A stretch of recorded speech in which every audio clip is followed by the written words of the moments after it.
talking about chapter 34, Beethoven's and the symphony. I had a little bit of a technical difficulty there, but I am back and we are continuing on. So the Ninth Symphony was the chorale symphony, and Beethoven added soloists and a chorus as well to kind of expand his knowledge of the symphony. And it was to a text of a German poet, and it's talking about the expression of universal brotherhood. And remember, Beethoven was deaf, so this is an example of Beethoven's hearing aid, which was an ear trumpet, and the copy of his Third Symphony. And during the fall of the Berlin Wall, Beethoven's symphony was played for that occasion. And then this is a painting over here to the right of Napoleon. So his Fifth Symphony is the best known symphony, and it has a standard 4-movement cycle, and it fits the classical parameters of a symphony, but it does push beyond those. So it has a form that has a lot of cycles in it, but it's unified in the whole, and is famous for its opening motive, which is supposed to represent fate knocking at the door. So like dun dun dun da. The motive continues through all 4 of the movements, and is talking about conflict and struggle, which begins in a C minor but then ends to C major with a victorious ending. So remember, this is kind of during Beethoven's middle period, and this symphony is reflecting his struggle with his deafness and overcoming that. So when you go on to the Sixth Symphony, it's way more peaceful, and his 7th and 8th symphonies are not as stormy as the 5th. So the 5th is kind of where he was conflicted in himself, going trying to understand his deafness. Oh goodness, forgive me. Okay, so Beethoven's Fifth Symphony is in C minor, and we're going to listen to it in just a little bit. So the first movement is Allegro con brio. It is in sonata allegro form. So we talked about sonata allegro form. So we have the exposition, which the theme 1 is established, which is the da da da da. And theme 2 is the na dee da da dee da da dum ba dee da da dee da da dum, which we're going to listen to in a little bit. We have the development beginning, where they take those themes and you kind of mix them up and change them, and then recapping back to theme 1 with the da da da da da da da. And then we have an extended coda. Beethoven was famous for his extended codas. His codas would go on and on and on, and there's jokes made about them because they just like, oh my gosh, is the symphony ever going to end? The second movement is Andante con moto, so it's a theme and variations. Remember, the second movement, the slow movement, is usually a theme and variation in a symphony. It has 2 contrasting themes in a flowing triple meter. It's heard first in lower strings, and then the theme 2 built on a 4-note motive. We finally get to the scherzo, which is also in C minor. So it's going back and forth. We had C minor, and then we went into a major, A flat major key, and then we're going back now to C minor. And it has a rocketing theme in the low strings, 4-note rhythmic motive again in the horns. So talk about the dun dun dun da. With the trio. So remember, you could have a minuet in a trio or a scherzo in a trio. They're both dances. So, and a scherzo means joke. So the trio theme is in C major, and then we have, when we talked about the fugue, where we have basically take a chunk of music and blend it all together with different voicing. And that's what that fugal passage is doing.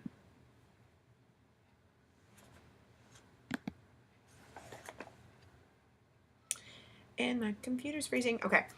Then we return to the scherzo and then transition into the 4th movement with a timpani rhythm. And this is the last movement.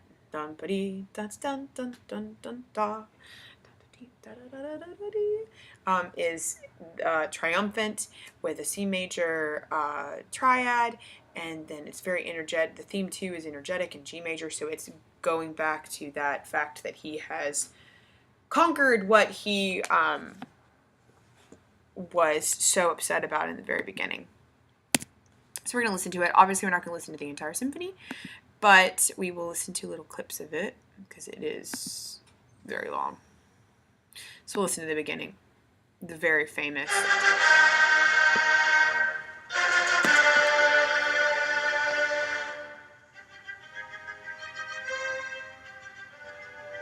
When we talked about imitation, that's a perfect example of imitation. And sequencing.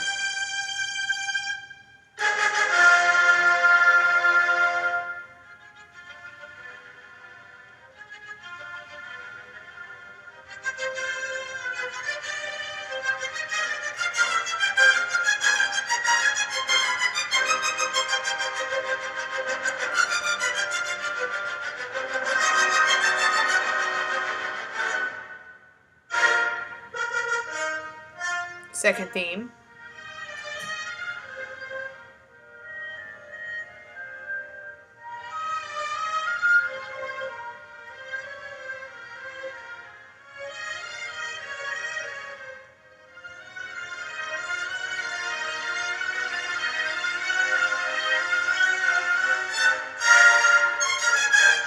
So go back to the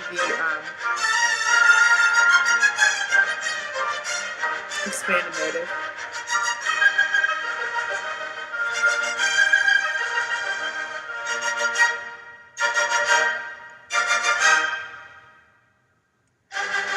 So repeat back to the beginning. So we're going to get over to the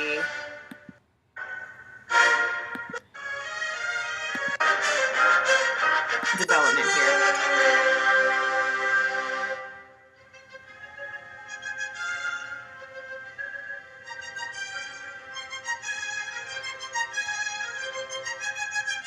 So this is the manipulation of that 4-note motive. This is the development section. We're taking it and changing it. And we have bits and pieces of the theme.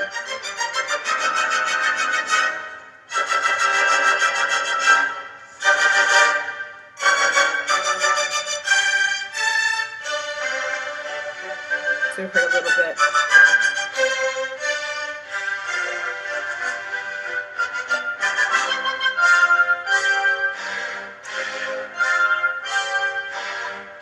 So you hear the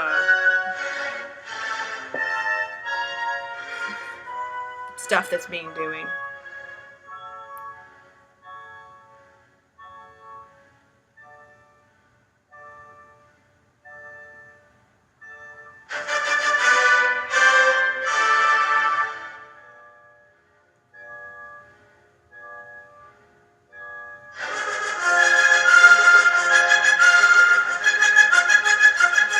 Back to the theme.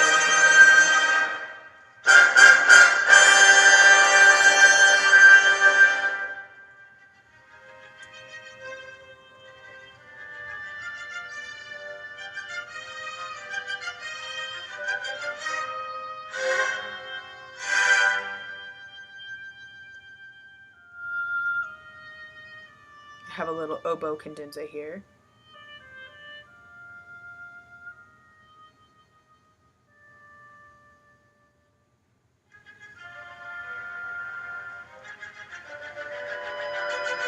So get to the theme tune just a little bit.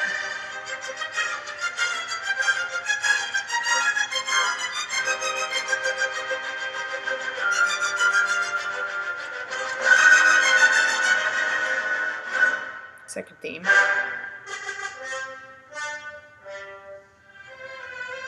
And now the same theme returns in C major, not in C minor, which is what we would expect in sonato allegro form. And Beethoven goes, nope. Changing.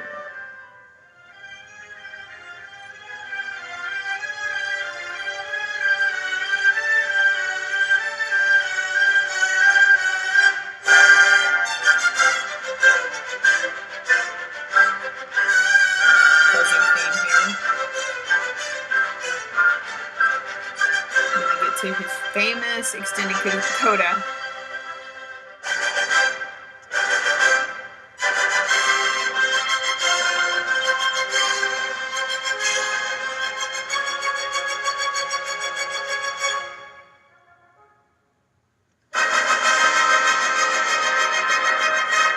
No Beethoven.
So he tends to do that a lot.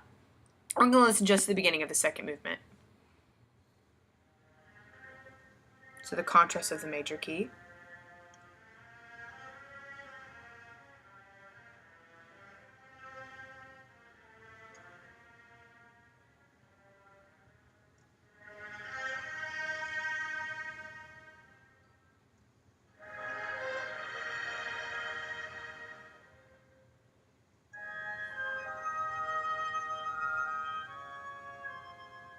And then they would go into the different variations. Okay, so this is the third movement, which is the scherzo.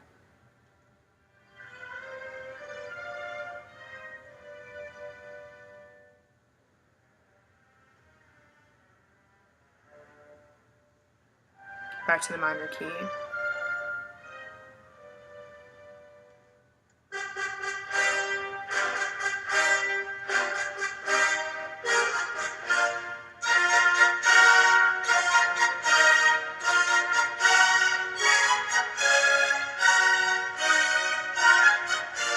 There's that 4-note motive again. Da da da da da da da da.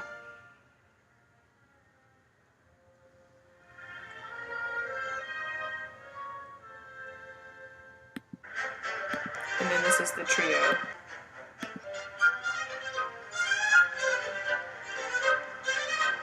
So still in a minor key, then we get into major for the trio.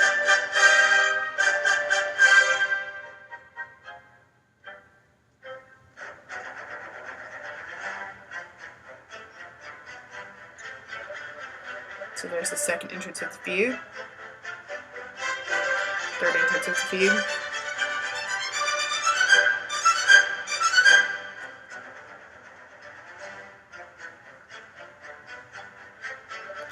it gives you an idea, and then it recaps.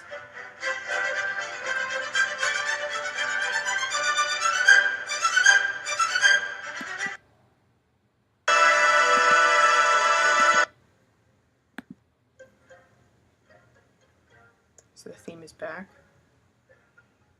and then it transitions into the last movement.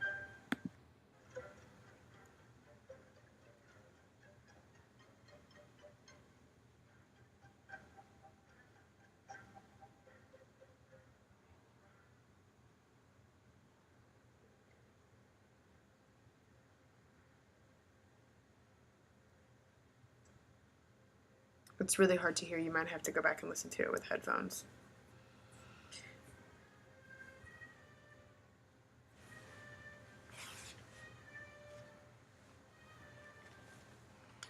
This transitions into the fourth and final movement.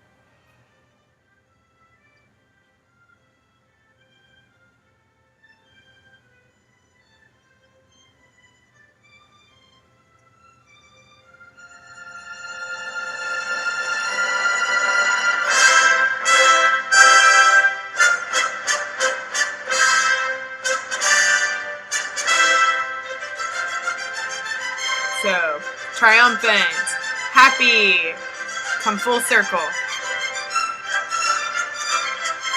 You can hear it very classical compared to the first movement.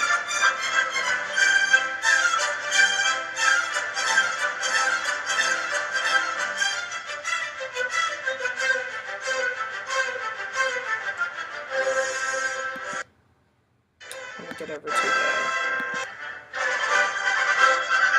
second theme there, and then the famous ending coda that takes forever to end. So the coda starting.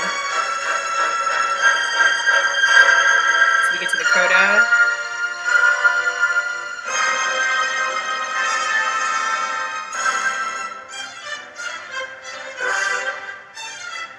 Coda just started and literally goes on for another 5 minutes. We'll fast forward to the end here.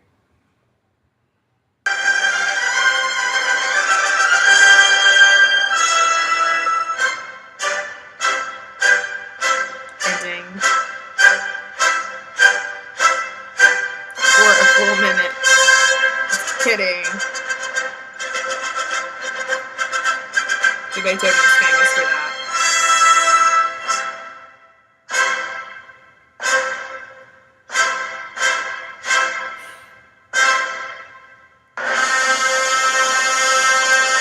Oh, we love our dramatic Beethoven.